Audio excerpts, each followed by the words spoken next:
thing I've heard about the drug abuse in Springville is that Springville's the drug capital of Utah. I've just heard that heroin is the big thing here in Springville. The perception in Springville has been a long-going thing that the drug and alcohol use is higher than other communities. I heard somebody one time make the comment that Springville had one of the worst drug problems in the country. That took me back. I was pretty shocked, you know. We don't live in a Leave It to Beaver world anymore. There are people who think that there are no drugs here, and that's just not so. There are other people who think that there are drugs here are horrible and they're worse than anywhere else in the country. That's also not true. Springville is not higher than the state, and at the same time they are lower in many areas than the rest of the county. They do have areas. See, and this is what I just can't agree with. They're saying that Springville's lower than the rest of the county, and they have to be very subjective. You know, they're including legal drugs like alcohol. Why aren't they including legal drugs like prescriptions? Because according to C.L. Jolly here, and also with Becky Canning at the Springville City Council meeting on March 18th, 2008, you can see that Springville leads the state and county averages by 0.7%. So Springville City is higher in prescription drug abuse than the rest of the state and the rest of the county. You know, when C.L. Jolly commented that he can only see two real issues. One is that prescription drugs are higher than the state and county average by 0.7%. Mr. Burt agreed. L.T. Karn agreed that the incident has increased over the years. He has seen a steady increase. C.L. Jolly observed that prescription drugs are not seen as dirty drugs, so-called, in DARE programs.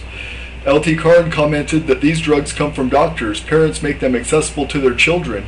Mr. Bird observed the need is to change attitudes. So why aren't they? Why aren't they addressing that issue? Why are they making a big issue out of the lesser problems? That's what I don't get.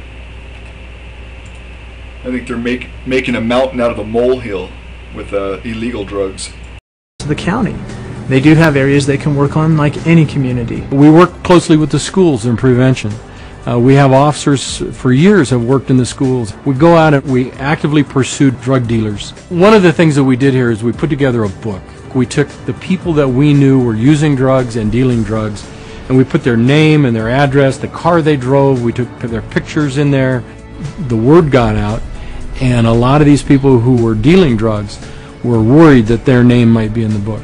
And they didn't want to come to Springville, they didn't want to be pulled over in Springville because they were worried that we'd know exactly what drugs they used, what car they were, who they were, and all that. We empower our young officers to go out and get after it, to get out there and develop the information and to get search warrants. We take a no-nonsense, zero-tolerance sort of an attitude. Overall, compared to the state, Springville High and Springville Junior High are much lower than the state averages, and the survey proves that with statistics. In looking specifically at Springville 12th graders, we found the incidence use of illegal drugs was lower in every category. Springville today is a better place because we have such close working relationships with groups like Nebo School District, with PTAs, and with the youth programs, and with the various neighborhoods and neighborhood watch groups. We are a much better place today because of those things. Springville's been more proactive, and that is because of the City Council getting involved, that's because of the citizens getting involved, and that's because of YouthNet getting involved. I would say that Springville is one of the safest cities that you can live in. I've lived in several different places, and this is by far my favorite. I'm thrilled that I moved here with my kids, and my grandchildren live here now. Springville's a wonderful place to raise a family. We've got 2 teenage kids, a 6-year-old daughter also. And you know, we enjoy Springville, feel very safe in the community. You know, I worked in California for a number of years, and then I chose to bring my family to Springville. And the reason I did that is because of the quality of life here is so much better.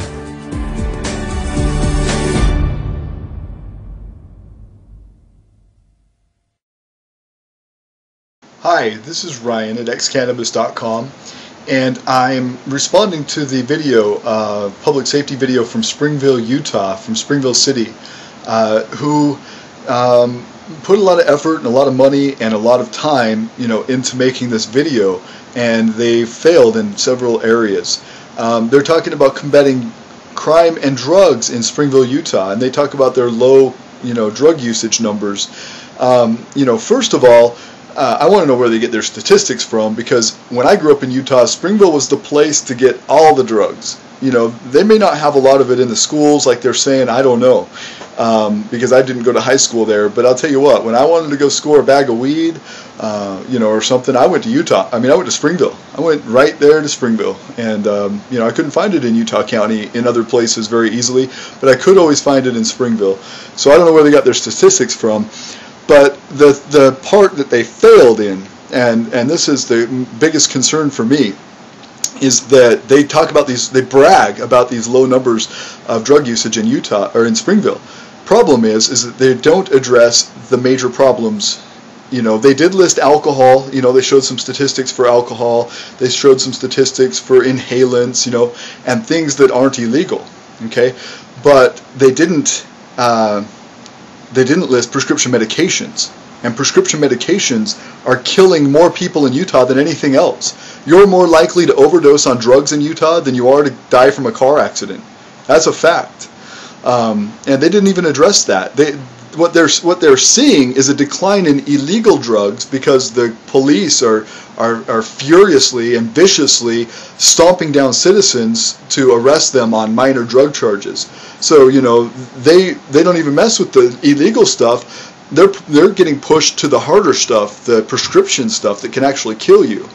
You see, marijuana can't kill you. Nobody in history has ever died from marijuana.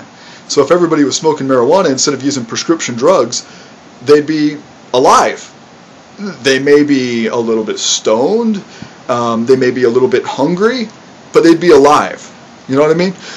And let me just put this into perspective. My friend Katie Packer died of an overdose. My little brother Justin, at age 16, died from an overdose. I went to 5 funerals from other kids that had died from an overdose in Utah, in Springville, Utah, specifically in Springville, Utah. You know, I spoke at a couple of the funerals, and they were good friends of mine, and, you know, I saw a couple of other kids commit suicide. These are the topics that they should be worried about. Illegal drugs in Utah aren't nearly the concern that the legal drugs are. Utah leads the nation by twice as much in prescription drug abuse.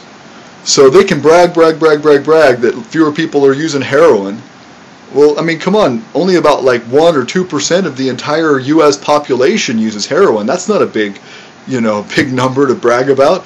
If you want to talk about statistics, let's talk about how many kids die from overdosing on prescription medications. Let's talk about how many people get in car accidents from prescription medications. You know, they did a study, the BBC broadcast this. If you look it up on YouTube, you look up marijuana and driving, and the guy they studied drove better when he was stoned than when he wasn't stoned. Marijuana doesn't impair you like these other drugs, especially alcohol and Lortabs and Percocet and Oxycontin and Prozac. You know, these very influential drugs that are very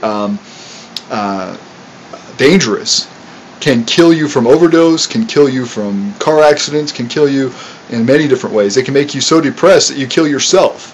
These prescription drugs are nothing to mess with. But, you know, come on. Some 80 million people in the United States have tried marijuana. The last 3 presidents of the United States have tried marijuana and admitted it. Barack Obama said he smoked marijuana frequently. That was the point. And, you know, George Bush has cocaine and all kinds of stuff in his history. So you tell me, you know, if marijuana is the gateway drug, is it the gateway to being the #1 athlete in the Olympics, like Michael Phelps? He won 15 gold medals, and then a couple months later he was filmed smoking a bong, a nice bong too. And the last 3 presidents of the United States, is this a gateway to being successful? Because the whole gateway theory doesn't work anymore. Sorry, people. If it's a gateway drug, it's a gateway to being successful. What about people who made Google? You know, you look this up. You look up, you know, some of the rich and famous people of the world, and either they are currently stoners or they're formerly stoners. Look up Hunter S. Thompson, one of the, you know, biggest philanthropists of marijuana, or George Soros, or, you know, these people, you know, aren't degenerates. You know, they're good people, and they support marijuana legalization. I also recommend LEAP, LEAP.cc. But I just wanted to combat these lies or these mistruths. They're not lies. they're just smoke and mirrors. Springville City is saying, oh, look at us, we're doing so good over here. But then they totally neglect the real problem where everybody's dying from real drugs. You know. Remove the profit motive. If you remove the profit motive, you can do away with almost all these problems. And how do you do that? Simple. You end prohibition, which can only mean one thing. Legalize drugs. Legalize all drugs. Legalize them so that we can control them and regulate them and keep them out of the hands of our children.